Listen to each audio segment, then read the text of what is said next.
Good morning, Kingston. My friend showed me a video of a program in his Boys Brigade company, which I used to serve in. It was their games time, and they run programs together with the Girls Brigade in the same primary school.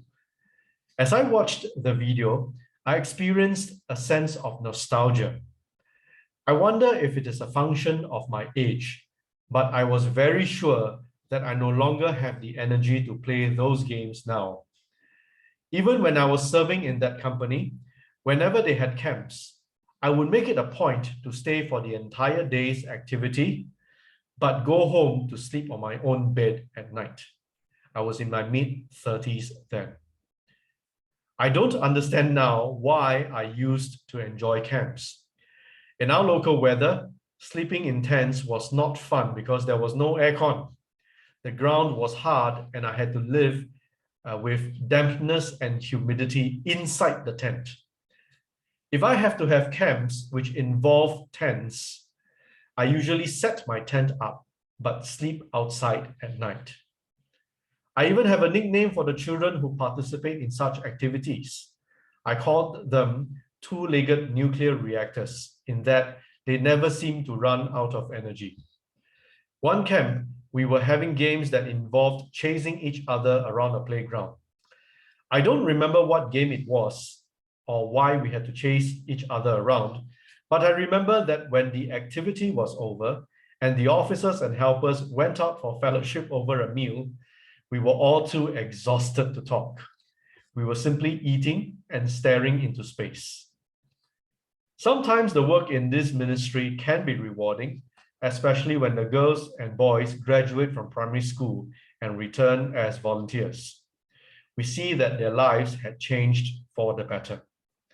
At other times, it can be frustrating because you can teach the children all about marching drills one week, and the following week, it's like a computer system reformat. They forget everything. If one is fortunate, one has a church that actively supports the ministry, regularly sending manpower resources or regularly visiting the companies. Otherwise, one might get a situation where one's church might vocally proclaim their support but does very little concretely. In these cases, it is little more than lip service, and it can get very demoralizing and lonely. So what makes the officers and volunteers go back week after week? What is the point of sowing the seed but seeing little tangible returns? What keeps them going? And this may sound familiar to many of you who are serving in multiple ministries. I'd like to suggest to you that it is more than sowing the seed. There is something in the human being that hates repetition. So there has to be more. And there is. People who are found faithful will never make the headlines.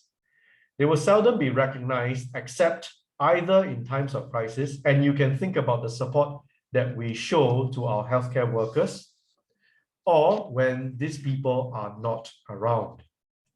Yet, it is this type of people who make things happen. They are simply present. They are simply there.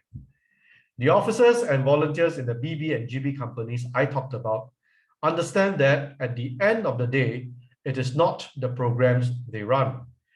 It is their presence in the lives of the children. And the same applies to secondary school BB and GB companies. It is the confidence that the children have that if they were in trouble, they could find a secure comfort in their officers. It is in the security that as a child, if I am hurting, I can find this officer and I will not be mocked or belittled. In other words, the children find the presence of Christ in their officers. Now, don't get me wrong. I'm not pretending that all and every officer is perfect. I have encountered officers whom, in all honesty, I have felt like strangling. But I'm referring here to real officers who understand the spirit of the ministry and live out its ethos. What they have really done ultimately is to represent Jesus to their charges. When the children or youths see their officers, they see what Jesus is like and how he would act towards them. The technical term we use is incarnational ministry. meaning it is as though Jesus appeared before them in the flesh. Incidentally, while not many of us have had the privilege of being BB or GB officers, it shouldn't stop us from practicing an incarnational ministry. It shouldn't stop us from conducting ourselves in a manner that reveals the presence and character of Jesus to the people watching us, even to those who are hostile. I was sharing with somebody this week about how I manage my struggles against sin. I remind myself that I am loved by the Lord. In his love, he trusts me and believes in me that I will not give up.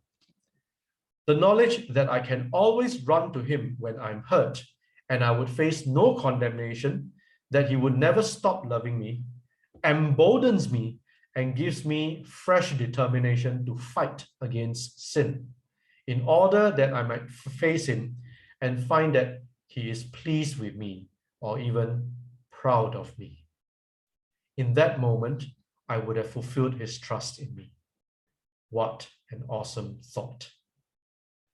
When you do that consistently and constantly, you are practicing incarnational ministry. And that's what keeps us going, even if no one seems to be noticing. The Lord be with you.